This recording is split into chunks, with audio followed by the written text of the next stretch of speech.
Hi, സ്കൂളുകൾ നിങ്ങളെല്ലാം പഠിപ്പിക്കുന്നുണ്ടോ? സ്കൂളിൽ നിങ്ങൾ പഠിപ്പിക്കാത്ത കുറച്ച് കാര്യങ്ങളുണ്ട്. അതിൽ പ്രധാനപ്പെട്ടതാണ് ഫിനാൻഷ്യൽ ലിറ്ററസി. നിങ്ങൾ പൈതഗോറസ് പഠിച്ചു, ഫോട്ടോസിന്തസിസ് പഠിച്ചു, സൈനിക് കോഴ്സ്, ടാൻ, തീറ്റ എന്നിവയൊക്കെ പഠിച്ചു. പക്ഷേ എന്താണ് ഫിനാൻഷ്യൽ ലിറ്ററസി എന്ന് നിങ്ങൾ പഠിച്ചിട്ടില്ല.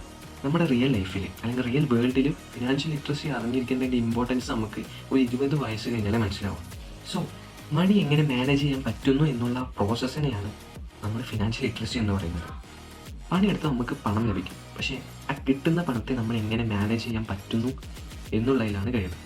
എക്സാമ്പിൾ എടുത്ത് പറയുകയെന്ന് വെച്ചാൽ, ഇപ്പോൾ ഒരു കൂലിപ്പണിക്കാരൻ രാവിലെ മുതൽ വൈകുന്നേരം പണിയെടുത്താൽ ആൾക്ക് 800 1000 കിട്ടും. പക്ഷേ ഈ 1000 എടുത്തിട്ട് ആൾ വൈകുന്നേരത്തെ അല്ലെങ്കിൽ രാത്രിയത്തെ എൻജോയ്മെൻറ്റിന് വേണ്ടിയിട്ട് ഫുള്ള് ചിലവാക്കി കളഞ്ഞു.